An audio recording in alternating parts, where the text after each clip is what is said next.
Muy buenos días, apreciados docentes.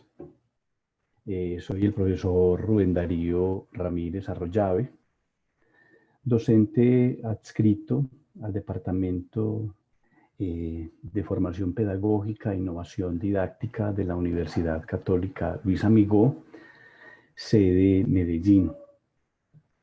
Es para mí muy grato poder estar con ustedes en este curso, en este módulo que iniciamos hoy sobre aprendizaje autónomo. Y lo que se pretende básicamente es que hagamos una reflexión como docentes sobre lo que significa el aprendizaje y lo que deviene de este desde el criterio de autonomía. Estamos viviendo una época que no es novedad, porque si lo viéramos solo desde la novedad, entonces nos quedaríamos solamente como espectadores. Esto es una oportunidad que tenemos no solamente los docentes, sino todos los profesionales, para que entendamos maneras posibles de desvelar nuestro quehacer en aras de perfeccionar no solamente nuestro ejercicio, sino de motivar a otros a que pueden realizar sus actividades empleando distintos recursos, distintas metodologías, distintas didácticas, distintas posiciones frente al quehacer, pero también frente a aquello que está por revelarse, que está por descubrirse.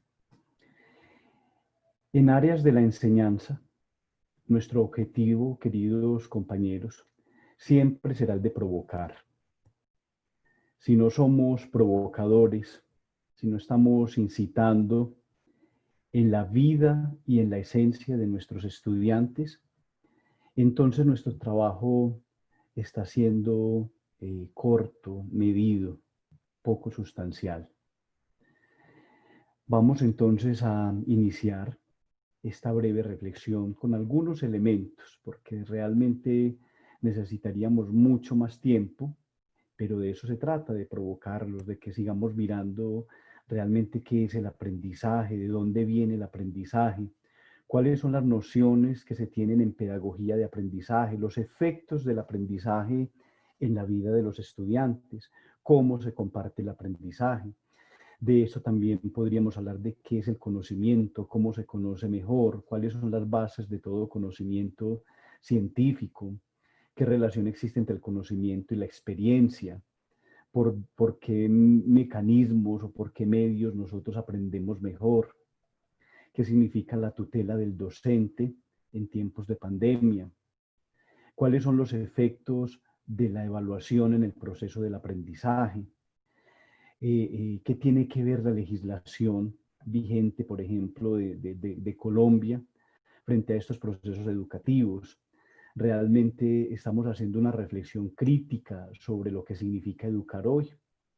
Y más aún, me atrevería a decir, realmente hemos analizado sobre en nuestro acto de presencialidad si hemos tenido ese efecto educativo en la vida de los estudiantes, si somos provocadores de competencias, si hemos interiorizado lo que son resultados de aprendizaje a partir de la competencia. Y así podríamos seguir haciendo muchos cuestionamientos o preguntándonos muchos asuntos frente a lo educativo, porque es que educar implica, como lo dice Rancière, ¿cierto? Implica pasar por esas tres dimensiones, es decir, la dimensión ética, enmarcada en el quehacer educativo, es decir, qué estoy generando yo en el aula de clase o qué estoy generando yo por estos medios con los estudiantes, ¿cierto? Pero también es una realidad política, ¿cierto? Donde estamos en un continuo diálogo operante entre sujetos que van desarrollando un lenguaje profesional. Cada asignatura, vinculada con muchas otras asignaturas, lo que van desarrollando es un lenguaje profesional. Y a su vez ese lenguaje profesional lo que va haciendo es transformando la forma de expresar el pensamiento del estudiante, pero también de mi proceso. ¿Qué nuevas habilidades estoy desarrollando en ese plano político para hacerme entender, para que me entiendan y para comprender también las diferencias que existen en orden de la comunicación, del contexto, de los medios, de las intermediaciones sociales, políticas, económicas, jurídicas, etcétera? Pero también hay una dimensión estética, queridos maestros, es decir, cómo estoy yo planificando realmente mis procesos.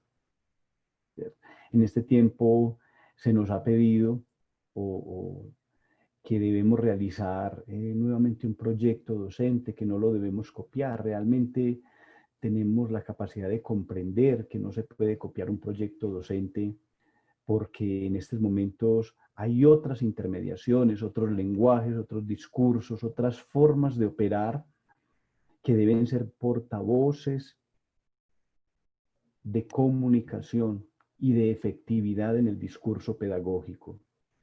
Porque es que ser maestro las agrupa, lo ético, lo político y lo estético. Nos vamos desarrollando, nos vamos equiparando en ese plano social con el resto del mundo en la calidad de nuestro discurso y de nuestro quehacer educativo. Apreciados maestros, pues el aprendizaje autónomo implica que nosotros seamos autónomos también y que seamos capaces de congregar a una comunidad académica o de congregarnos en una comunidad académica que hablamos un mismo lenguaje, aunque operemos de modos diversos, por supuesto. Entonces, esa es como mi reflexión inicial, que propongamos nuevas maneras de entender lo educativo a partir de mis propios criterios, de mi evolución en lo educativo, de que no veamos todos estos recursos como una dificultad absoluta y total, sino que lo veamos como una oportunidad para recrear el conocimiento. Vamos entonces a iniciar con una presentación donde logro abstraer algunos elementos esenciales de distintos teóricos que al final pues en la bibliografía aparecen en la presentación. Y como les dije pues inicialmente, se trata el asunto, mis queridos maestros, es de que reflexionemos, de que hagamos una reflexión y de que a partir de esa reflexión, pues nosotros, como lo plantea la física, pues realmente expandamos esa reflexión en nuestras actividades pues concretas, en nuestro ejercicio pedagógico. Aquí entonces iniciamos pues con esta presentación que se llama pues aprendizaje autónomo. Aquí tenemos una foto, quiero compartirles un poco, grosso modo pues está esa foto, que tiene mucho que ver con el aprendizaje autónomo. Para la Semana del Idioma, hace 3 años en la universidad, más o menos, invité a todos mis grupos, los que estaba ejerciendo mi ejercicio pedagógico, a que celebráramos el Día del Idioma de una manera distinta. Entonces tenía grupos de gestión educativa, de legislación educativa. Les dije, muchachos, vamos a caracterizar personajes de la literatura universal. Entonces, pues todos asombrados, ¿cómo así, profe? Sí, vamos a leer literatura, vamos a buscar un personaje entre todos que nos llame la atención, que nos guste, que nos provoque, y lo vas a caracterizar, es decir, vas a empezar a buscar atributos del personaje, quién es el personaje, qué hace, cómo piensa el personaje, cómo se vestiría el personaje. Entonces fue muy bonito porque ellos se metieron mucho en su asunto de búsqueda, y finalmente pues ese 23 de abril, todos los grupos, esa semana del idioma, porque no todos los grupos los tenía el 23 de abril, vinieron muy emocionados pues a hacer su presentación. Entonces teníamos a Hamlet, teníamos a Julieta, teníamos a diversos personajes de la literatura universal. Entonces fue muy bonito verlos a ellos vestidos del personaje, trajeron memofichas para entregarle a la gente, algunos declamaron, algunos en las cafeterías pues narraron quién era el personaje por ejemplo de Doña Bárbara seducía hombres, ¿cierto? Entonces, ¿qué aprendizaje queda de esta actividad? Que los muchachos pues se motivan y ellos buscan caminos para hacer, para producir, para desvelar mediante el lenguaje habilidades, competencias, cuánto no aprendimos nosotros ese día en literatura y ellos lo encarnaron, lo vivieron, lo manifestaron, lo expresaron, lo dijeron con su propio lenguaje y fuimos a oficinas, estuvimos en talento humano, estuvimos en los distintos espacios, en muchos espacios de la universidad y la gente estaba feliz de verlos, ¿cierto? Incluso muchos decían, ¿de dónde vienen? ¿De qué grupo de teatro? Yo no, son estudiantes de licenciatura en educación infantil y son estudiantes de licenciatura en lenguas extranjeras. También había de teología, de filosofía. Fue una experiencia muy bonita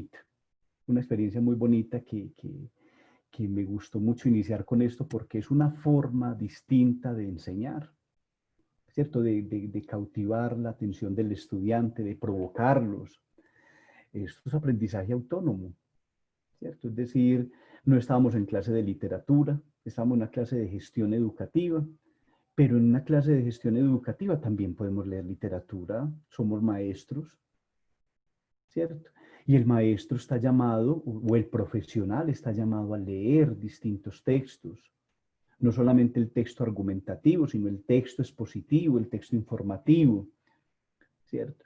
Porque todas estas tipologías textuales lo que hacen es retroalimentar eso que nosotros hacemos en las clases, porque todo se relaciona con todo. Es decir, yo no puedo pretender que porque un estudiante estudia ingeniería, entonces el estudiante no deba hacer un ensayo.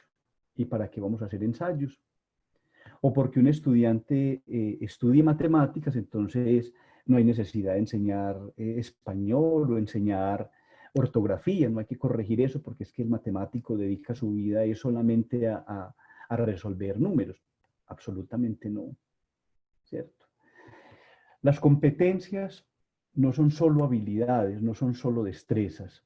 Las competencias son la definición de un conocimiento posible que por supuesto se evidencia en la realidad, en la realidad.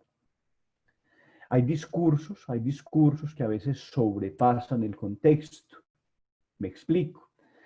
El semestre pasado con don Marlon estábamos en una charla extemporánea cuando llegó el estudiante. Entonces, básicamente le dijo, profe, ¿qué hacemos? Que es que tenemos un profesor que no le entendemos nada. Entonces, don Marlon en su pedagogía le dice, ¿cómo así que no le entiende nada? Y dice, sí, lo que él habla en su lenguaje, en su lenguaje. A mí me llamó mucho la atención, yo le dije, ¿cómo así que en su lenguaje? Él dice, sí, lo que pasa es que, pues, él habla desde su doctorado, desde unos textos y unos teóricos, pero yo procuro elaborar y no entiendo absolutamente nada, tomé la decisión de cancelar la materia. El contexto es muy importante. El contexto tiene sentido con el lenguaje. Van Dijk, el teórico maravilloso de la lingüística, nos habla de la contextualización del lenguaje, es decir, qué es lo que yo quiero decir, cómo lo voy a decir y para qué lo voy a decir. Y si nosotros como maestros pensamos en esa situación, vamos a decir, pero es que eso es lo mismo que la evaluación. Claro, es desvelar el conocimiento, dejar que aflore el conocimiento, porque si no aflora el conocimiento, entonces podríamos decir a ciencia cierta que no estamos logrando nuestro objetivo del todo. Entonces vamos a decir, muchachos, pues que el aprendizaje autónomo es un proceso, por supuesto, ¿cierto? Todo es proceso. Y las personas que saben de este asunto dirían, pero ¿qué es un proceso? ¿Y cómo se constituye un proceso? Yo simplemente les digo pues que en educación el proceso es la capacidad de ir hilando discursos, hilando discursos, no discursos soterrados, ni discursos ajenos a la realidad, ni discursos ajenos a la comunidad académica, ¿cierto? Porque es que todo, vuelvo y le repito, todo se relaciona con todo y estamos formando personas integrales, ¿cierto? Entonces, este proceso que permite una autorregulación del aprendizaje y una toma de conciencia de procesos cognitivos, pero además socioafectivos. Algo que los estudiantes resaltaron, mucho de los estudiantes resaltaron el acompañamiento el semestre pasado, y eso nos parecía bonito. Es decir, una Maritza Carrillo, por ejemplo, en educación, que es una mujer activa, que le gusta estar con sus amigos, que invita a profesores, que camina por un lado, que camina por el otro, que trae panes de su pueblo, que invita a café. Escribir, profe, yo me he sentido acompañada, ¿cierto? Mis profesores han estado ahí, ¿cierto? Y por eso decido seguir, ¿cierto? Por eso quiero continuar, porque me doy cuenta de que la educación no está implícita solamente en un lugar geográfico, sino que la educación tiene que trascender el cuadro en el que a veces nosotros nos encerramos para hacer monólogos educativos. La educación es un asunto que tiene que provocar y que tiene que desvelar el sentir del estudiante. ¿Hacia dónde voy yo? ¿Cuál es la meta que realmente me circunda a mí? ¿Y qué significan mis profesores en estos procesos de conocimiento, pero también en estas relaciones que yo voy estableciendo con los demás? Esta toma de conciencia es lo que se llama metacognición, por supuesto, ¿cierto? La toma de conciencia de lo que yo voy construyendo, lo que yo voy constituyendo en mi proceso formativo, es decir, las palabras que van haciendo eco en mi mente y las palabras que ya no son novedad porque se vuelven el día a día del quehacer educativo, el día a día del quehacer educativo, lo que yo soy como persona, pero también eso que yo voy hilando en un proceso de formación profesional. Y ahí es cuando entonces las competencias dejan de ser competencias simplemente como definición para procurar hacer resultados de aprendizaje, porque el resultado de aprendizaje, la evidencia no está en una planilla de notas o por supuesto en unos resultados netamente evaluativos que se conservan en los anaqueles institucionales. Los resultados de aprendizaje pues, se van a convertir en la referencia,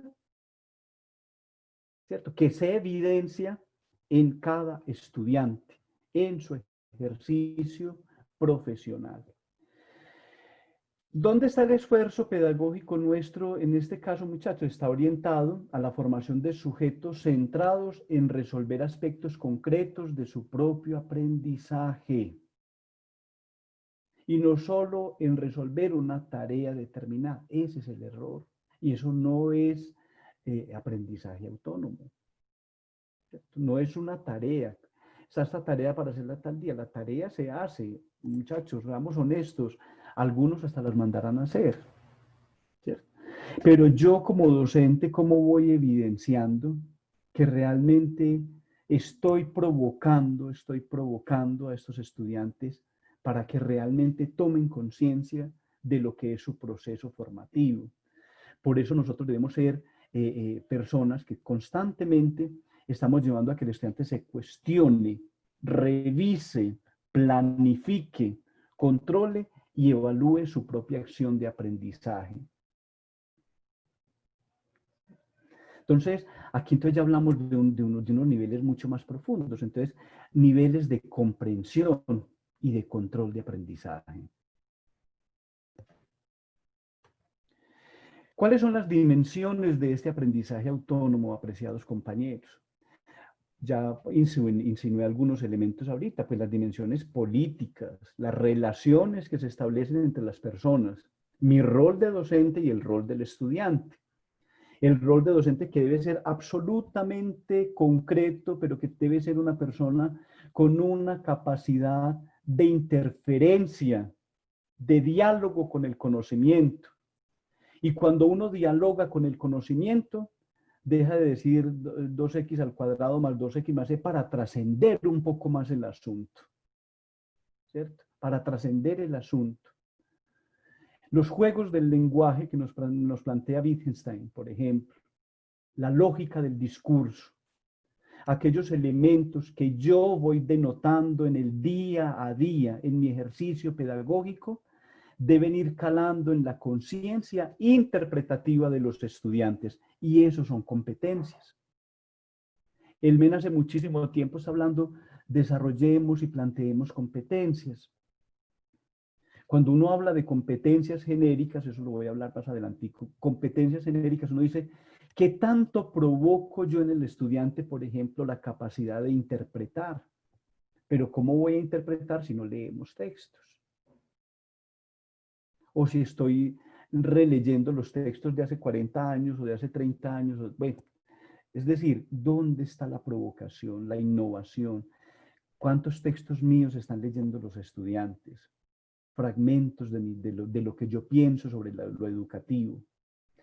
Esa dimensión moral, lo moral, que es tan bonito. Lo moral es el actuar, mis decisiones en el actuar. El anillo de Gilges que nos propone Platón, un anillo que tú te lo pones y si lo giras te haces invisible. Y entonces la pregunta que nos hace el filósofo es, ¿qué haríamos nosotros o qué podríamos hacer nosotros si estuviéramos invisibles? ¿Cierto? Entonces él dice, pues la moral es eso, que actuemos siempre, siempre como si pudiéramos hacernos invisibles de la misma manera como si nos estuvieran viendo. Es la responsabilidad de nuestro ejercicio. Esto no se reduce solamente a pesos, sino que hay una responsabilidad social en nuestras manos. Y yo sé que nosotros todos, la Universidad Católica Luis Amigo, hemos comprendido que la educación es un arma fundamental para transformar a los sujetos, para transformar a las personas, para dejar de individualizar el conocimiento y volverlo colectivo, porque eso nos ayuda a evitar favoritismos, a clasificar, a categorizar, ¿cierto? A poner sellos. Esto trasciende el asunto. Tiene la dimensión cognitiva, pero también tiene una dimensión técnica. Y me encanta porque dice que es apropiarse de procedimientos propios de la asignatura. Qué rico uno ver que una asignatura está volviendo a ser un estudiante más profesional, ¿cierto? Y que los demás compañeros van a decir, wow, qué interesante que este muchacho vio tal cosa y mira qué rico cómo está hablando, mire cómo está escribiendo, mire cómo está exponiendo, mira las percepciones que tiene sobre su profesión, sobre su vida, sobre su esencia profesional. Pero también tiene esa dimensión comunicativa, que es la interacción y colaboración simultánea. Es decir, esto no, los estudiantes hay que permitirles que compartan el conocimiento y para eso los textos son maravillosos y son fundamentales. Qué rico que aprovechemos estas plataformas para que nos leamos, ¿cierto? Porque a veces uno recibe los textos de los estudiantes y uno los lee y los devuelve con buenos comentarios, pero hasta ahí. Ahorita es una oportunidad, por ejemplo, para que cuelga tu texto, vamos a leer textos y vamos a compartir las opiniones de los compañeros. Y por supuesto, pues la autorregulación del aprendizaje, que es un asunto completamente personal e intransferible. Esta diapositiva es muy interesante porque nos lleva a una decisión, Y es que el aprendizaje no solo es memorizar, sino también es entender, adaptar. Es una palabra maravillosa, adaptar. Que en pedagogía, ¿qué significa adaptar? Que todos los conocimientos que trae un estudiante son supremamente importantes, porque con base en ellos es que trabajamos, ¿cierto? Con base en lo que traen, ¿cierto? Hay estudiantes enamorados de la poesía, de la literatura, de la narrativa, de la filosofía, de la psicología, sin ser estudiantes de psicología. Y uno dice, wow, qué rico, es decir, vamos a aprovechar todo esto, es decir, ¿qué sabes de esto? ¿Para qué te ha servido esto? ¿A qué te ha llevado a asimilar esto? Entonces aquí es donde yo digo, ¿qué estrategias, qué técnicas puedo emplear yo como maestro para que todo este grupo de este pensamiento divergente me ayude como a desarrollar un proceso de clase interesante, desarrollar ese proceso autónomo? Y hay una pregunta fundamental, maestros. ¿Es tarea de los profesores universitarios orientar a sus estudiantes para que aprendan a aprender de manera autónoma?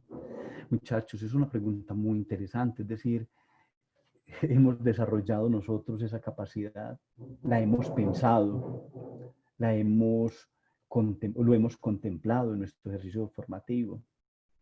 ¿Cuántas veces en nuestras planificaciones estamos teniendo en cuenta este concepto? Es decir, voy a provocar en mis estudiantes tales asuntos, voy a llevarlos a hacer una relación, ¿sí?, de autonomía. Esa palabra autonomía es muy bonita, ¿cierto? Es autorregularse, ¿cierto? A tener sus propias normas, sus propias leyes y validarlas en su propio discurso, en su quehacer, en su cotidianidad. Estamos generando eso en los estudiantes. Aquí pues hay dos diapositivas, o bueno, una diapositiva con dos fragmentos muy interesantes. Lo primero es que debemos llevar a los estudiantes a vivir o a tener una experiencia en su quehacer cotidiano. El conocimiento nos tiene que llevar también a interpelarnos en ese rol social, lo ambiental, el concepto de enfermedad, el concepto de virus, el concepto tecnológico, el concepto social, el concepto de responsabilidad. Y a la par de esto, queridos maestros, ir desarrollando capacidades intelectuales, pero también socioafectivas. Eso permite el aprendizaje para toda la vida, en tanto que le permite al estudiante implicar sus motivaciones, es decir, ¿para qué estudio yo esto? Esto cómo se relaciona con el otro, con lo otro, con esa dimensión social, cómo resuelvo problemas, cómo comprendo la realidad, qué perspectivas tiene este curso, tiene esta profesión en términos de sociedad, en términos de país. Y de ahí siguen, por supuesto, unas responsabilidades y unas acciones que, por supuesto, van a estar latentes toda la vida en el proceso formativo. Un planteamiento muy interesante, y es que nosotros a veces pensamos que como los muchachos ya llegan a la universidad, ya tienen capacidad de aprender por sí mismos. Y de hecho, eso es lo que le enseñaron en el colegio. Muchachos, usted ya en la universidad, usted ya llega y allá. ¿Cierto? Usted ya llegó a la universidad y allá. Pues por lo menos eso me decían a mí. ¿Cierto? Usted allá puede, si quiere va o no va. Usted tiene un código que lo llaman por ese código. Usted puede salirse del salón cuando quiera. Usted tal cosa, puras mentiras, puras falacias, muchachos, ¿cierto? Porque es que la universidad, pues lo sabemos por experiencia y por nuestro proceso formativo, debe constituirse en ese lugar ontológico, por demás, que permite desvelar competencias para la vida. La fiebre no está en las sábanas. Entonces, pensamos que la función del profesor es simplemente enseñar contenidos de su materia. Muchos puede que sí, pero ese no es el papel del docente hoy, ni didáctico ni pedagógico. Es otra cosa. Y ahorita lo podemos entender mucho mejor. Miren, maestros, en los 90 apareció el decreto 230 del Ministerio de Educación Nacional, que fue un decreto de violencia tremendo, donde nos decían que no podía perder mucho estudiante. Un porcentaje pequeñito de la población podía perder el año lectivo. Fue muy tremendo, ¿cierto? Porque entonces empezaron a promoverse los grupos, a promoverse, a promoverse. Luego, a mediados, mejor dicho, en el año 2012 apareció el decreto 1290, que ya decía, vamos a cambiar esa metodología, vamos a educar por competencias, vamos a preparar a los estudiantes para la universidad, para su vida académica, para su vida profesional. Pero quedó tanto en la conciencia de los docentes de aquella época, el 230, que el 1290, incluso todavía muchos ni saben qué es el decreto 1290. Seguimos enseñando desde los contenidos y presente y ya. Y en la universidad a veces los estudiantes llegan del colegio con esa mentalidad y es triste que vean que en la universidad también se puede pasar así nomás. Esto no es de pasar solamente. Esto no es de hágame ese trabajito y ya, esos son contenidos. Entonces, realmente la responsabilidad pedagógica está en que yo tenga claro de que mis estudiantes aprendieron y de que empleé los recursos adecuados para que mis estudiantes aprendieran y fueran mejores, un poquitico mejor. Y ese poquitico mejor garantiza nuestro ejercicio profesional. Lo decía ahora, ¿cierto? Hay muchas habilidades instrumentales que harán parte del aprendizaje, que están en el aprendizaje autónomo, porque el estudiante no lee con el docente, por ejemplo. Pero ¿cómo llevo yo a mis estudiantes a hacer lectura crítica? A hacer una expresión oral y escrita clara, contundente, ¿cierto? Esto debe desarrollarse en todo el currículum universitario, en todo, latente en todo, absolutamente en todo. Competencias para la comprensión, para la argumentación, para la interpretación, para el debate, para el juego de rol, para el mentefacto, para el mapa mental, para la tipología textual, para el desarrollo de procedimientos. El estudiante va apropiándose de esto y esto le permite ser cada vez más crítico, resolver problemas, ser creativo, una palabra que nosotros creemos que creatividad es juego. La creatividad es, perdónenme que sea tan obvio, la creación, es la novedad, no la novedad del espectador en el centro comercial, sino la novedad de aquello que realmente me está provocando, me está animando, me está instaurando una nueva forma de vida en mi conciencia. Es decir, soy una persona que va encaminada al desarrollo de su profesión, resultado de aprendizaje. En la Facultad de Derecho hay un muchacho,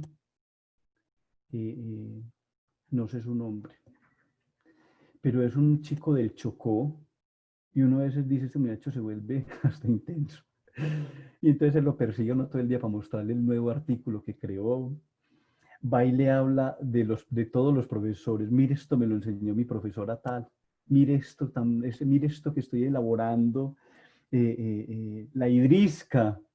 Hay una maestra que pone a hacer hidriscas que me encantan.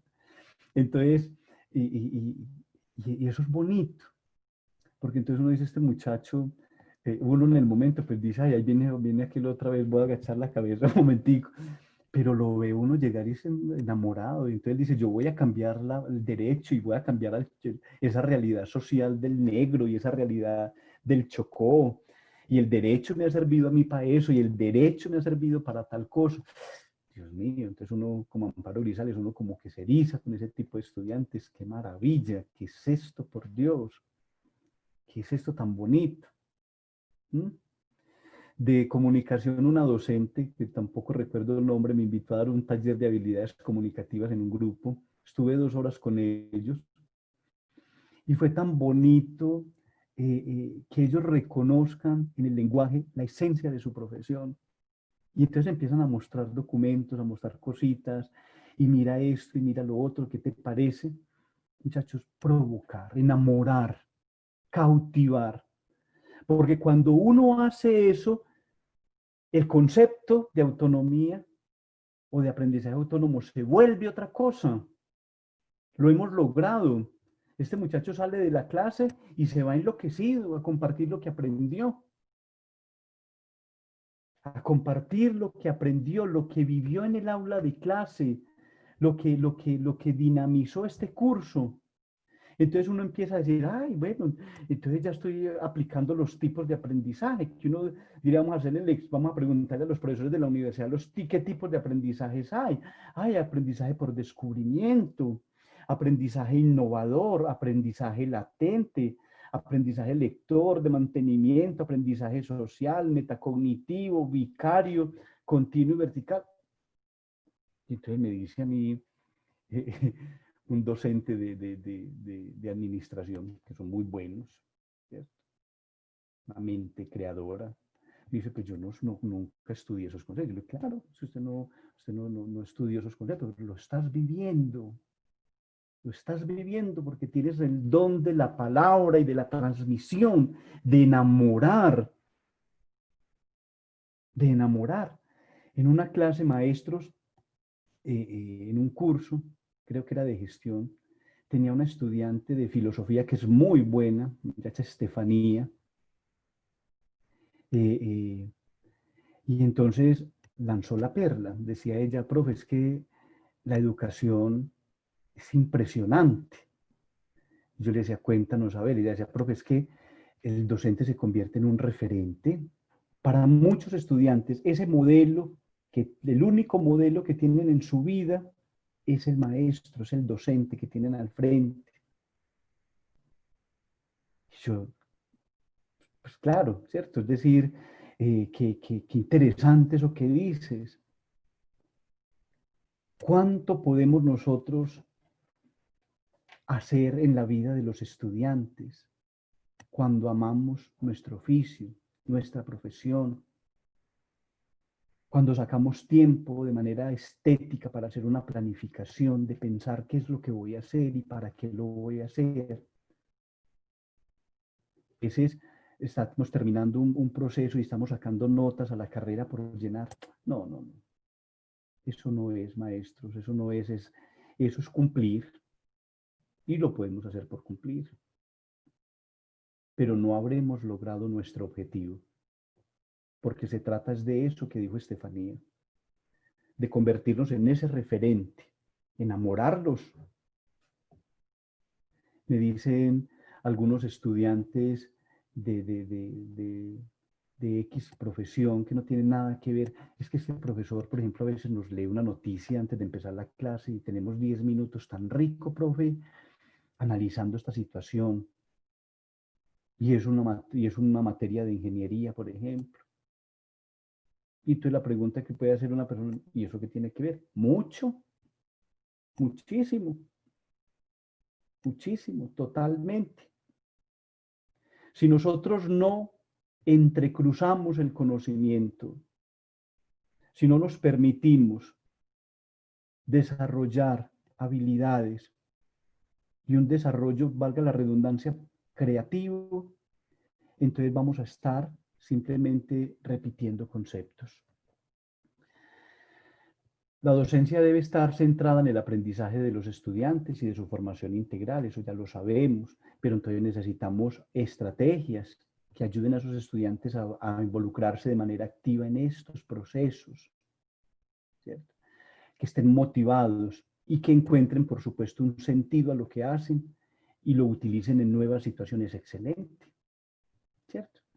El sentido del curso, está claro, vimos hoy esto, que uno diga, wow, ¿qué es eso? Mire qué maravilla, la lógica del discurso, la lógica del aprendizaje, el desarrollo de esas competencias, me siento más integral, ¿cierto? Hoy no dormí en esta clase, ni disimulé atención ante un discurso absolutamente elaborado por encima del bien y del mal, ¿cierto? O del temor, o de la incapacidad para entender de qué manera voy a aplicar yo eso que me están enseñando en mi vida cotidiana. El aprendizaje, pues entonces, es un proceso multifactorial, ¿cierto? Multifactorial. Tiene distintas manifestaciones, se relaciona con muchas cosas y parte desde distintas situaciones, desde el ver, desde el oler, desde el tocar, desde el palpar, desde el sentir, desde el escuchar. Y eso se van involucrando en la vida consciente y en la vida inconsciente. ¿Dónde se manifiesta? En esa capacidad para resolver problemas. Por eso este aprendizaje se vuelve significativo cuando es funcional. Cuando es funcional. Es decir, lo voy a aplicar en situaciones concretas donde se me exigen. Y mientras más significativo sea, mayor es su funcionalidad. Mayor es su funcionalidad. Por eso uno ve muchachos pidiendo en biblioteca que por favor den cursos de lectura, de escritura, de oralidad, porque en todo su proceso formativo lo han sentido como una necesidad latente, pero no han tenido la formación adecuada en ese componente formativo. Y vuelvo a repetir, es responsabilidad de todos nosotros que nuestros estudiantes se involucren con esos ejercicios de lectura y de escritura. Pero que también sea un proceso activo. Entonces, no es solamente registrar conocimientos mecánicos, memorísticos, que son importantes, por supuesto, sino que hay que propiciar actividades para elaborarlos, organizarlos, estructurarlos, comprenderlos y asimilarlos significativamente en estructuras cognitivas organizadas. Organizadas. El caos es significativo en algunas dimensiones del arte, pero el caos es significativo porque permite organizar. Pero uno a veces ve estudiantes en últimos semestres con un caos tremendo en su mente. Sus 4 años o si sus 5 años no le ayudaron a organizarse, a estructurarse. Y entonces ahí viene la pregunta, es decir, ¿qué tanto logré yo transformar a este sujeto y qué tanto permitió él también que le transformaran su vida? Aula de clase no es suficiente. Entonces también es un proceso constructivo, ¿cierto? Construimos significados. El diccionario es un texto fabuloso, pero no es fabuloso por la cantidad de palabras que tiene, sino por los significados. ¿Qué significa esto? ¿Qué significa aquello? ¿Para qué es? ¿Para qué es? ¿Para qué me sirvió a mí aprender aquello? Eso previo. ¿Y cómo puedo yo dar el salto a otro tipo de conocimientos relevantes y útiles? ¿Qué necesitan aprender los estudiantes de la universidad? Y ahí podríamos parar y dejarle una tareita. ¿Qué necesitan aprender tus estudiantes? Mis estudiantes. ¿Qué requieren aprender ellos en mi área, en mi campo, en su campo? ¿Cierto? Entonces aquí volvemos al asunto de las competencias. ¿Cierto? Esas combinaciones de atributos como son los conocimientos, las actitudes, los valores, las habilidades que se integran y se relacionan cognitivamente, socioafectivo, ético, cultural, contextual, que en esa amalgama posible permite que aflore esas habilidades y esas destrezas en la cotidianidad de mi formación, de mi profesión. Es ahí donde nosotros como docentes debemos reactivar técnicas, muchas técnicas. La didáctica es maravillosa. La didáctica no es juego. La didáctica es el quehacer de lo educativo. Es el quehacer de lo educativo. Sobrepasa el hacer. Porque lo didáctico desvela de manera integral no solamente mis procesos pedagógicos, sino lo que los estudiantes entregan. Uno ve, por ejemplo, a la profesora Sandra Ramírez y uno la ve con unos textos hermosos y ella los exhibe, pero con un orgullo impresionante en la sala de profesores, y tiene toda la razón. Ahí se desvela el sentir de sus estudiantes, la psicología, la pedagogía, la infancia, latentes en una cantidad de imágenes, en textos forrados, con láminas, con imágenes, con figuras, con textos, ¿cierto? La didáctica es ese exhibir el conocimiento, mostrar, manifestar, decir esto es. Pero también son normas, claro, hagan lo que quieran. No, no, no. La norma es sustancial. ¿Y qué sería del mundo sin la norma? ¿Es imponer? No. La norma ya está. La norma ya está. ¿Qué hay que hacer? Interpretarla. ¿Y cómo se interpreta? Leyendo el contexto, leyendo la realidad. También hay unos procedimientos, actividades, valores para que el estudiante pueda irse evaluando y pueda ir denotando desempeño, que van siendo en últimas pues manifestaciones de ese aprendizaje autónomo. Hay unos conocimientos o contenidos que son declarativos, que es una dimensión del conocimiento, y es cuando se sabe qué, y abarca dos tipos de conocimiento, el factual y el conceptual. Entonces, lo declarativo es factual y es conceptual. ¿Qué es lo factual? Son elementos básicos que los estudiantes deben adquirir dentro de una disciplina. ¿Cierto? Y eso lo nota uno cuando están en un aula con estudiantes de todas las áreas, ¿cierto? Entonces los estudiantes de tal profesión son centrados en esto, ¿cierto? Los de derecho llegan con 5 libros bajo el brazo, los códigos, y los exhiben y los muestran con gran orgullo.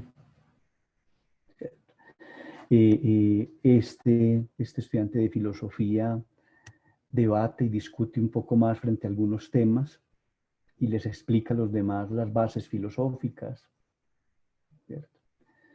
Los estudiantes de inglés de nuestra universidad, que son tan buenos, hablarán de literatura, de pedagogía, de tantos discursos.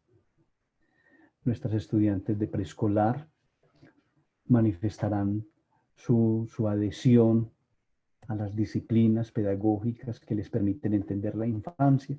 Y esos discursos en un aula son muy lindos porque van denotando realmente que una profesión es un lenguaje, es un lenguaje, es un lenguaje, y es un lenguaje que aflora, que se expresa, que se muestra, que se evidencia, que se palpa, que se interfiere, lo factual. Y el concepto es increíble, pero el conceptual no es solamente definición o memorice tal asunto. No, lo conceptual son las interrelaciones que yo establezco desde lo factual, ¿cierto? Requiere mayor abstracción, ¿cierto? Cuando hay que aprender generalizaciones, principios, teorías, modelos, estructuras, es mucho más complejo.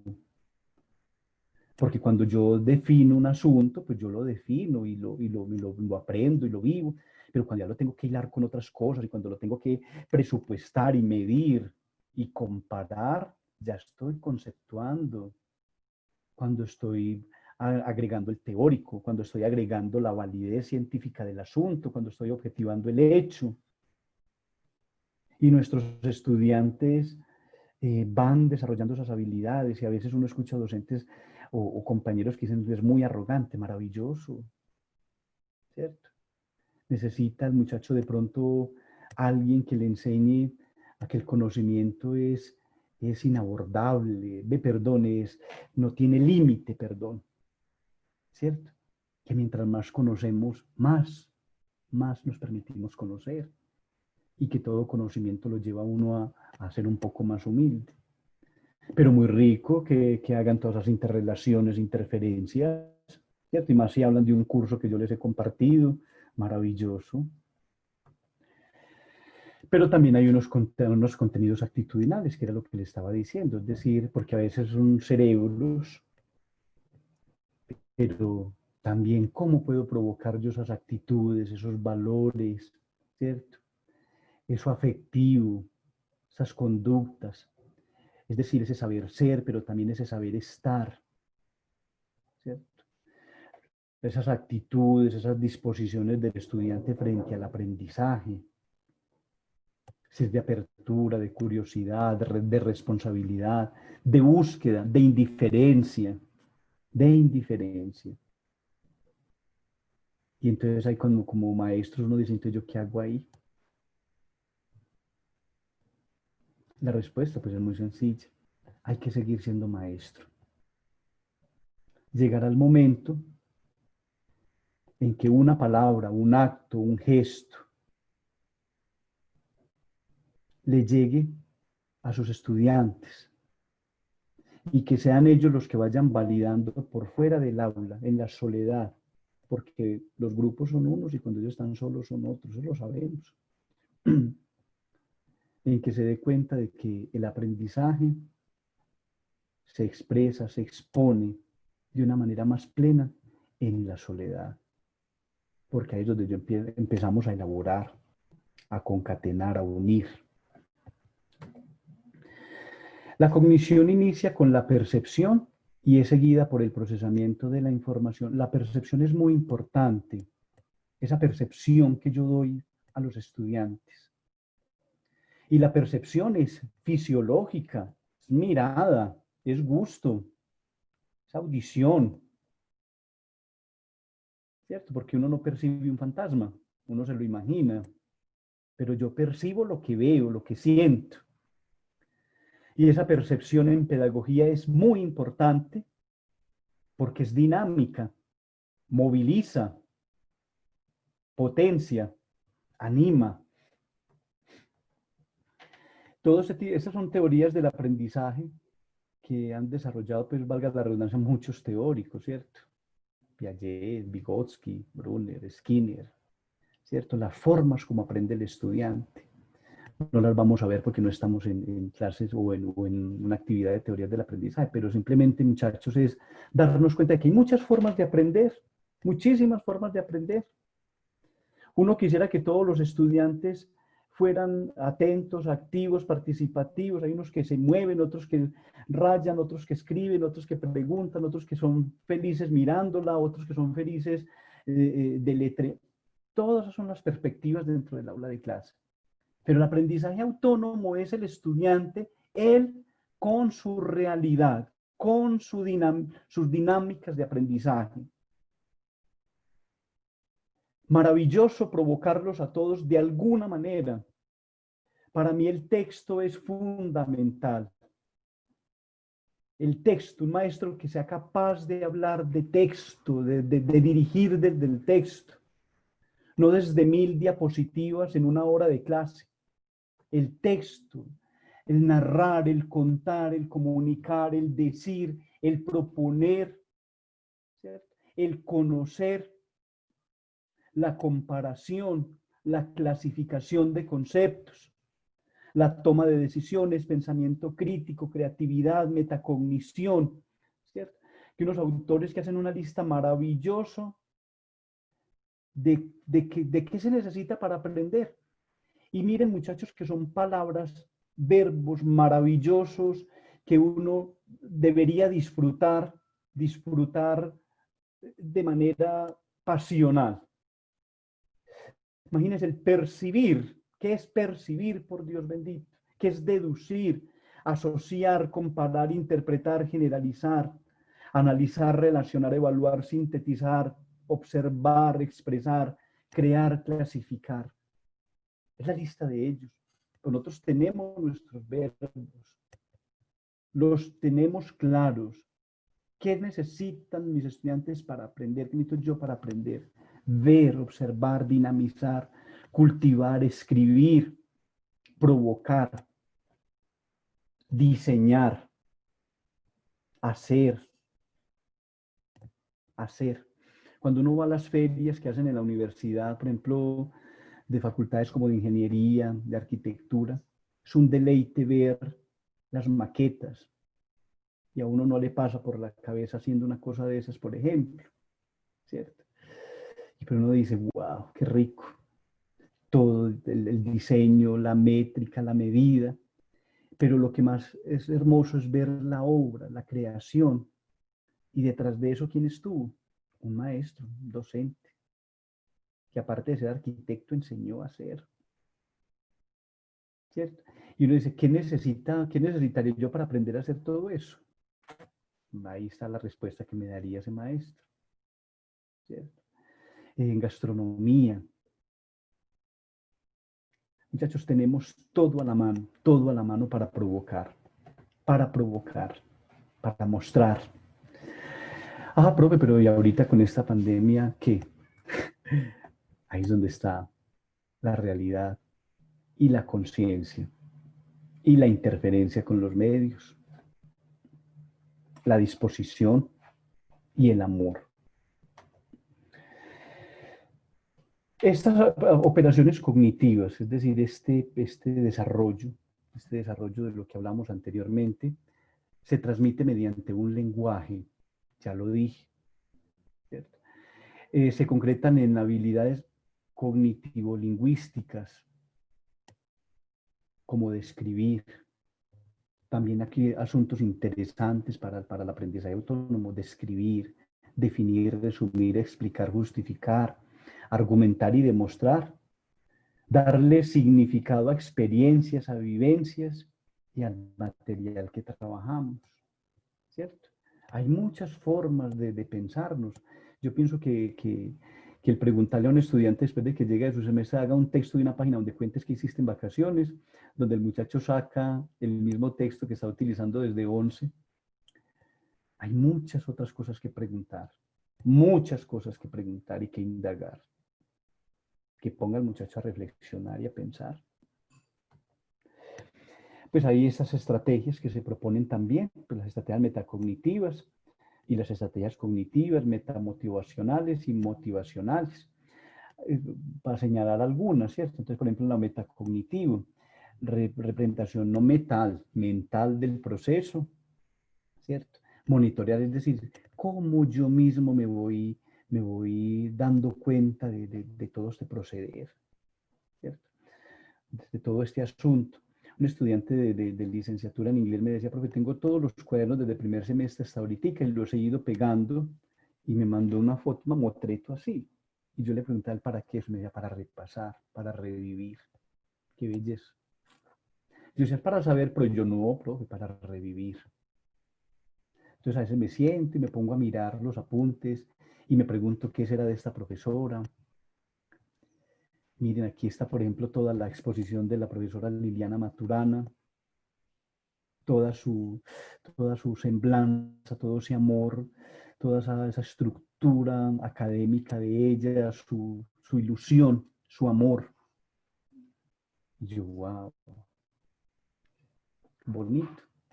Entonces va quedando en ese gran libro de este estudiante toda su historia, toda su historia. Pues en la universidad, los apuntes de los docentes para él son, y seguramente morirá con el cuaderno. Pero también hay estrategias cognitivas, por ejemplo, la atención selectiva, la memorización, la elaboración, la organización. ¿Cómo voy yo ya en todo ese tramado conceptual organizando las estructuras del pensamiento? Lo motivacional, unir la intención conductual a un plan de acción. Lo motivacional. Lo más importante de eso motivacional es el deseo por el aprendizaje. Cuando hay eso, todo lo demás que aparece ahí, lo propositivo, solicitar ayuda, tutoría, comunicación asertiva, todo eso se va desarrollando per se. Hay algunas técnicas de estudio maestros que uno pues, puede proponer o que ustedes ya lo elaboran, que es muy importante. Por ejemplo, el subrayado. Eso se perdió y es muy bonito subrayar. Subrayar es un ejercicio bonito de sentarse uno a leer el texto y mira, empezar a buscar. Eso genera disciplina y genera... Es un arte subrayar, hacer resúmenes, que ya no hacemos resúmenes. ¿Cierto? ¿Y para qué va a hacer resumen si ya todo está hecho? Pues ya lo otro lo hizo, pero por favor, ¿cierto? Hagamos resumen, qué rico. Sentame a leer un texto y mirar a ver qué es lo que está diciendo en esencia este teórico. Hacer esquemitas, ¿cierto? Hacer fichas de trabajo, una revisión documental.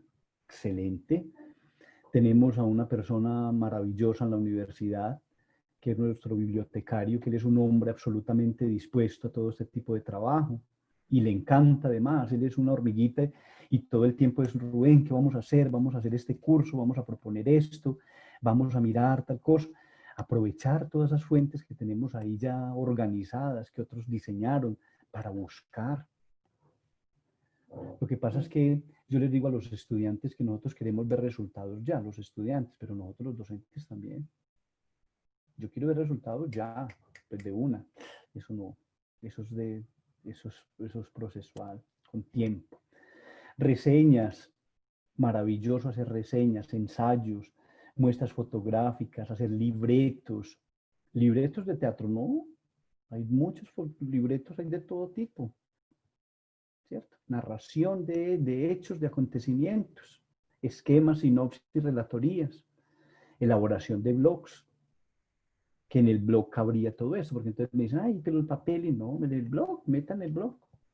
Entrevistas, encuestas, diseños básicos expositivos, mapas, tipologías textuales. Lo que vemos cuando clasificamos, por ejemplo, las competencias, una cosa es argumentar, otra cosa es exponer, otra cosa es debatir, otra es resumir. Llamemos las cosas por su nombre. Nosotros les decimos a los estudiantes, chicos, hagan por favor un informe de lectura. El estudiante debería preguntarnos, profe, ¿qué tipo de informe de lectura te hago? ¿Cómo así? Un informe, no, profe.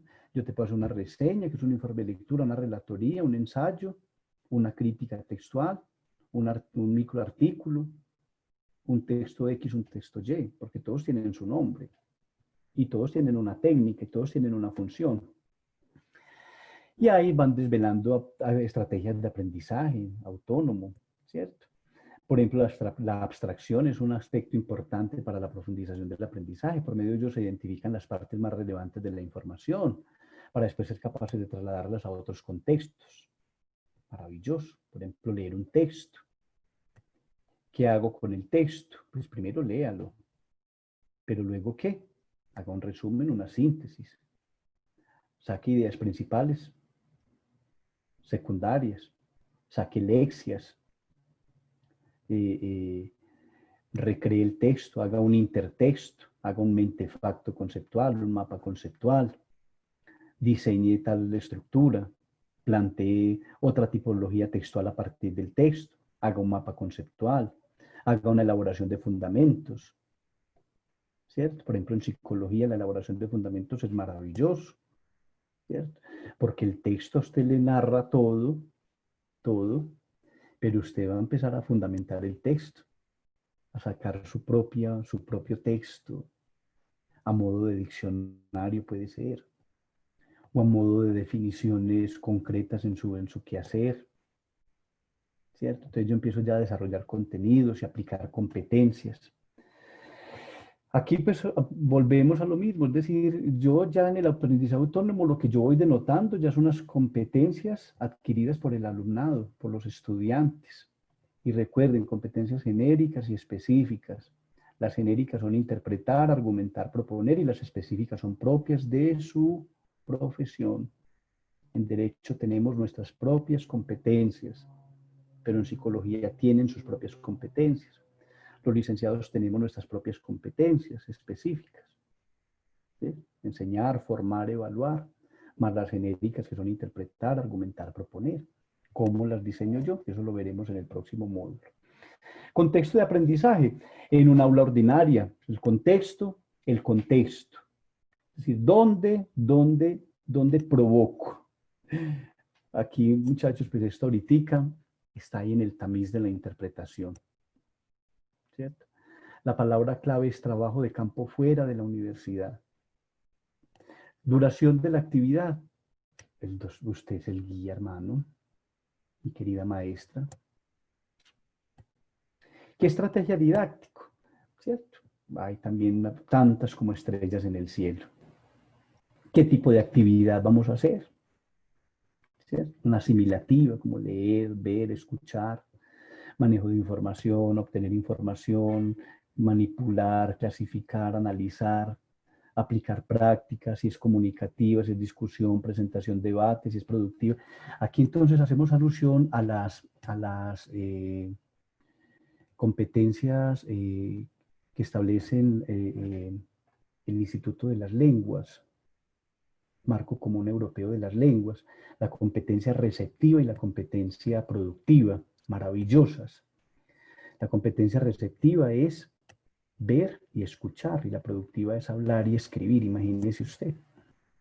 Que yo empiece a diseñar actividades teniendo en cuenta esas dos competencias, productiva y receptiva, maravilloso, porque ahí salen muchas cosas, es decir, qué efecto tiene el escuchar, el ver, cómo escribo, cómo hablo, y voy denotando ejercicios para ese fin. Agrupamiento, qué tipo de recursos empleo y qué tipo de evaluación voy a hacer. ¿Qué tipo de evaluación voy a hacer? ¿Cierto? ¿Cuáles son los alcances evaluativos de todo este proceso?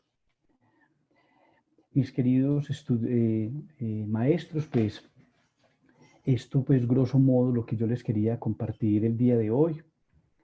Eh, Espero que esto se convierta sobre todo en un motivo de reflexión y de motivación en esto que nosotros tenemos en las manos, que llevamos en nuestro corazón y que también recordamos todos los días, porque este ejercicio de ser maestro está latente todo el tiempo.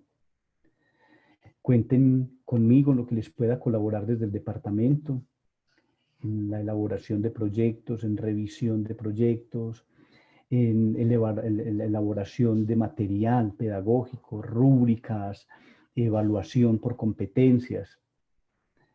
Ustedes no están solos, tienen este departamento, este grupo humano que busca es acompañarlos o acompañarnos todos en esta magnífica escuela de Luis Amigó, que nos ha regalado este espacio para que nosotros podamos servir, acompañar, realizar esa vocación que en el fondo tenemos nosotros de ser líderes, de ser guías, de acompañar a estos muchachos a la realización de sus sueños. Muchísimas gracias y que Dios los bendiga.